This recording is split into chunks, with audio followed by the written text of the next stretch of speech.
Hello friends, recently there was a case in Ghaziabad, India where three sisters jumped up from the terrace and committed suicide. And the surprising thing was they did so after watching Korean drama. Now Korean dramas, online gamings and excessive use of social media and addiction to these platforms are causing a lot of deaths all over the world, especially in the Gen Zs. What is the reason that nowadays these Korean drama, online games, social media platform is attracting the mind of the Gen Zs, because of which they are getting totally involved and finally committing suicides? Like India, the Korean culture encourages closely knit families, respect for elders, traditional values, arranged marriages, easy emotional connection with viewers and characters, respectful romance and emotional depth, beautiful cinematography, stylish fashion, attractive actors and actresses, exciting stories, unpredictable plots, easy access to Netflix, Wiki and MX Player is available. Rise of BTS and K-pop groups and dance cultures in India. Korean dramas portray strong, independent and relatable female protagonists. Human nature mesmerized by storytelling. Best way to tell the stories in the movies with a lots of feelings and emotions and emotional connect. And they want to feel what could not happen to them in real life, at least in real life or in the virtual world. Since the emotional constipation where a person cannot feel what he speak and cannot speak what he feel is released in such sort of watching of dramas and games, so there is a tremendous release. That is why these platforms are very, very attractive, not only to Indian youth but youth all over the world, especially the Gen Zs. Now, what is the reason that nowadays youth are feeling such deep emotional connect with the virtual world, the gaming, the drama and all this, and they are not feeling that connect with their parents? The first reason is identity reinforcement. For example, I am a speaker.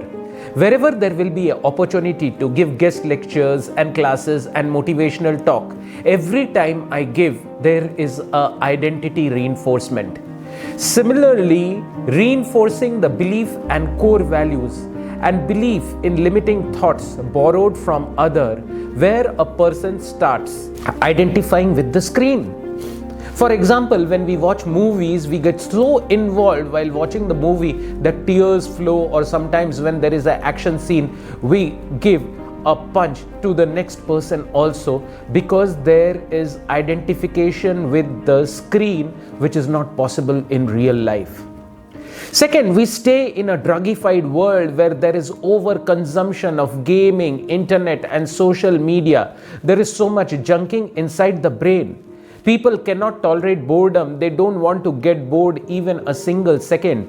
So they bombard their senses with hyperactivity, with overconsumption, doing this or that, or movies, or watching a Netflix, or seeing the social media, or Korean drama, or this and that, going to the malls, and always keeping them hypersensitized. There is hyperconsumption of social media. And because there is an immediate reward and a feedback loop where a person feels elated when he plays the game, or there is a sense of self-worth when he sees a drama and identifies himself with the main character. There is telescoping. And what does telescoping mean? Rapid progress from initial behavior and the initiation of a particular act to a behavior of addiction. And people want low friction styles where they don't have to work hard to achieve a virtual state in which there is euphoria. People want 100 likes rather than real likes, and they want a lot of social media interaction. Sometimes just to avoid the pain, they want to have mind deflection, techniques to escape boredom and anxiety by drugified immersion. And immersion in what? Immersion in social media platforms, just like morphine is given to a cancer patient. And these mind deflection techniques are not much useful, because to get rid of a particular amount of pain, suppose X amount of drugified immersion in social media is required. Now to get the same kick next time, 2x, then 3x and 4x social media immersion is required, which if it doesn't happen, then the person may go into depression or low, and finally he may end up with suicide. The most surprising thing is when you will know what are the effects of this social media on the mind and physical, mental, emotional, sexual and spiritual health of the individuals. Sleep disruption, panic attacks, isolation, irritability, memory loss, visual loss, hypnosis, psychosis, concentration loss, lack of focus, low self-esteem, self-obsession, attention deficit hyperactivity disorder, virtual false ego trips, and emotional driven decision making. There is restlessness, anger, irritability, and there is FRAG, fear, resentment, anger and guilt. There is lack of inner learning, madness, self-worth loss, isolation, wandering, restlessness, and finally it ends up in suicide. The next important thing to understand is what are the unmet needs of the Gen Z youth, because of which they are able to get such deep connect with social media, virtual games, online gaming platforms and so on. Let us see. We are not the bodies, we are spirit soul. The nature of the soul is to give and receive love. There are certain needs for the soul which is common to all human beings all over the world, and that is a sense of belongingness. Soul needs connection, soul needs security, achievement, attention, appreciation, and personal touch in their lives. Anyone who does anything is just to avoid the pain and to get the gain. So what are the pains which they want to avoid, because of which they get addicted to social media? Emotional pain, physical pain. People don't go and want to play outside as it causes a lot of fatigue. Mental, sexual and constitutional pain. And what is the gain? They get immediate rewards, the likes, the followers, appreciation. Their virtual ego is boosted where they are basking in the limelight of their own ego. There is relief from boredom and frustration. And when there are no other alternatives than to boost low self-esteem by such virtual shots, they feel a sense of false fulfillment, which is not possible by social media anyways, but only possible by human interaction. What is the mechanism of action by which such desires become a final habit and then an addiction? Habit is such a thing: remove H, a bit remains; remove HA, bit remains; remove HAB, it remains.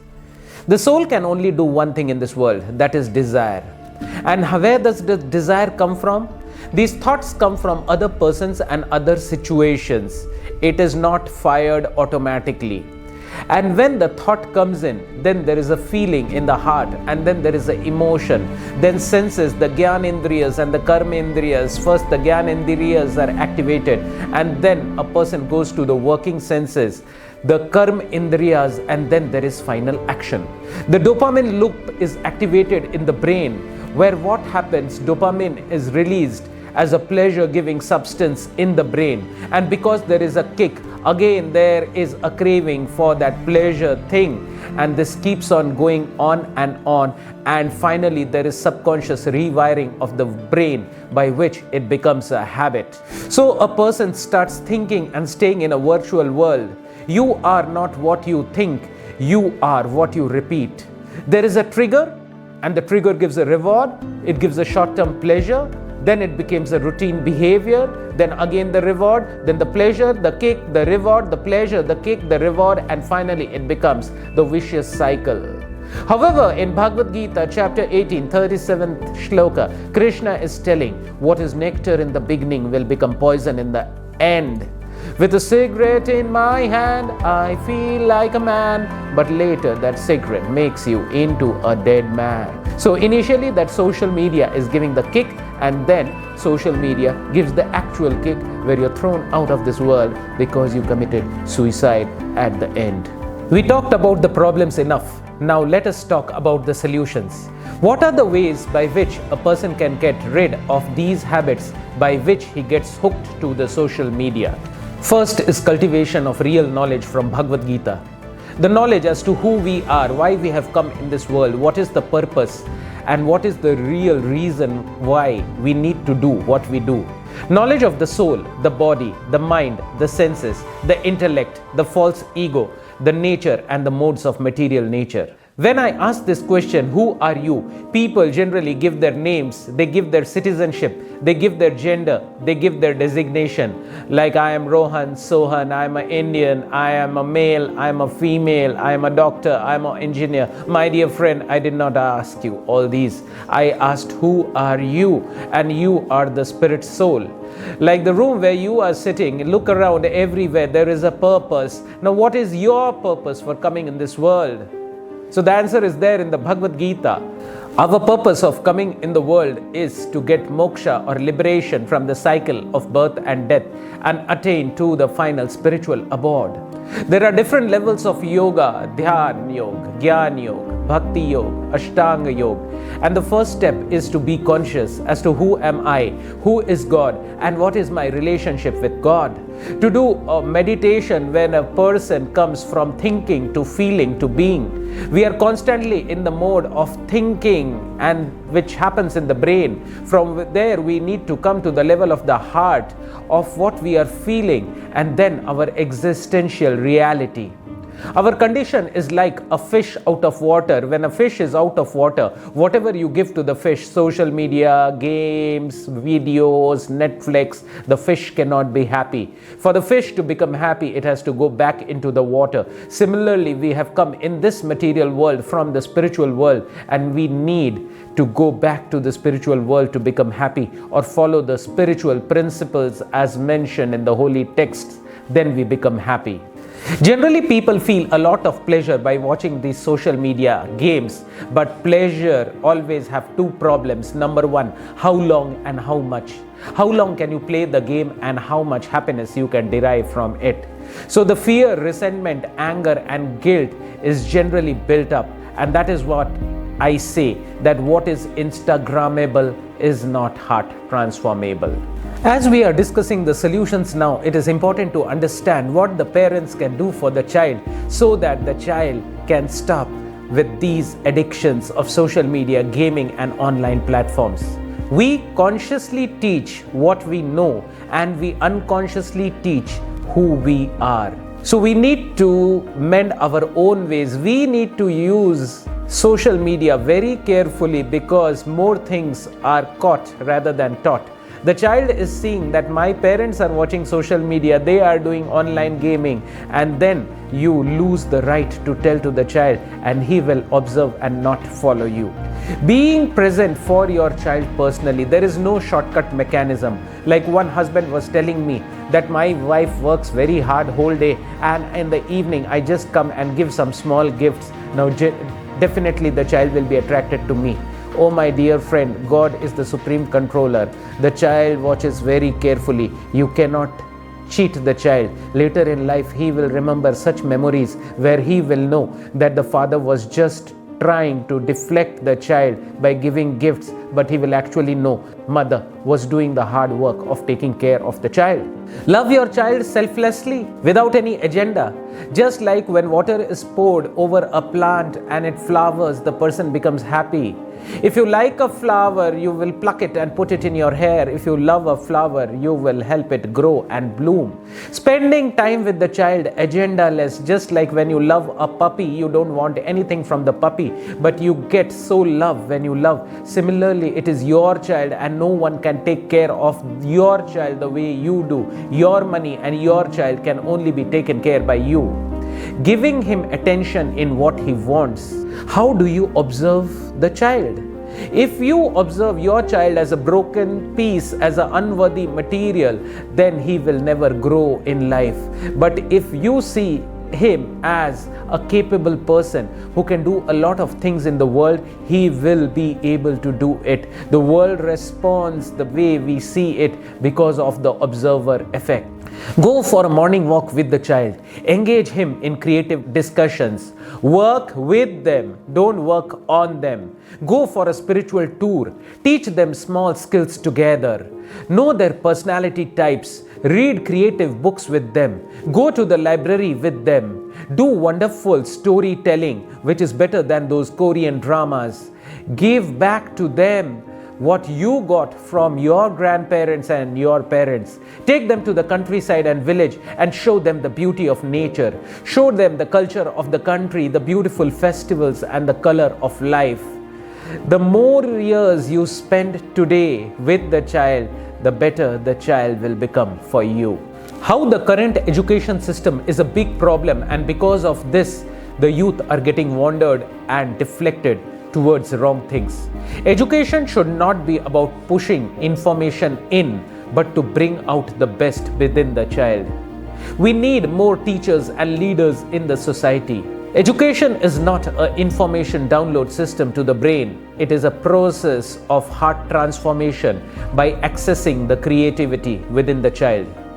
Education system has been created in a way all over the world that it benefits the rich segment of the society by creating a number of dependent workers who work for the rich. The best way is the Indian traditional system of Gurukul, where the guru, the guide or the teacher stays with the student in a Gurukul after a particular age to understand what is his propensity and engage him accordingly as per to what are his likes and dislikes. Teachers and leaders bring out the best in the child, and these online games and social media bring out the worst in them. Today's Gen Z do not fear. They don't want to listen to anyone's ideas. They want to feel it. They want to experience it before they believe it. You cannot make a Gen Z believe before seeing or experiencing things. At least they need to be rooted in their culture. Is today's education system teaching them focus or teaching them distraction? Because every school has become a multitasking machine where they teach so many things to the student that the student loses focus. There is no mind control. Actually, mind control is a misnomer. There has to be awareness control. For example, if a torch shows a beam in a dark room and it focuses on a shoe, there will be an image of the shoe in the brain. But if it focuses on a flower, there will be an image of the flower in the brain. Wherever your attention goes, energy flows. Gaming is a practice of focused distraction. Gen Zs don't like to hear advice. They want to experience life through activity. They don't want to borrow learning through others' experience, but they want to have their own novel experience in life. They don't need isolation, but they need exposure, because environment is more powerful than willpower. Coming to the end of today's talk, what kind of practices should a child do so that he comes out of this vicious cycle of social media addiction? I'll say it and summarize it in 4 things: A, B, C and D. A for association of devotees or spiritualists. Wherever there is nice association, nice sharing, nice talk, nice constructive activity with a spiritual group of people, there is growth.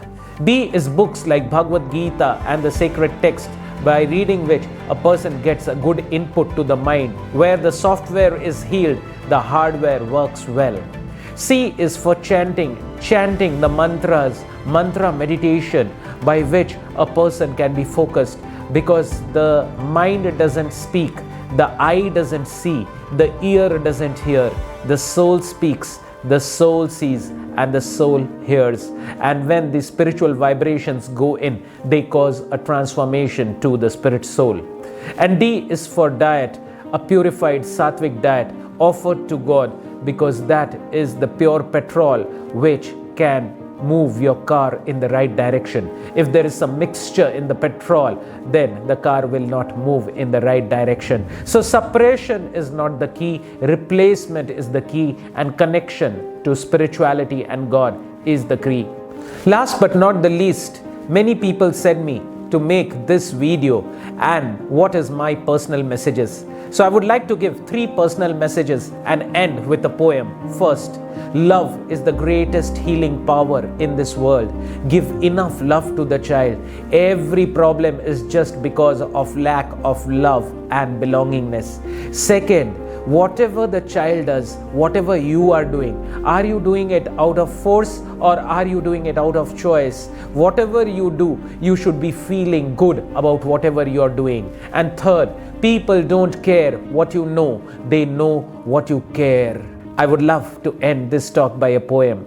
Silver chains that tie each precious moment flitting by. If we don't use a vision of choice, we won't have one for us to voice, and time will destroy the glorious past. Just memories will remain, memories will last. Thank you very much for your patient hearing.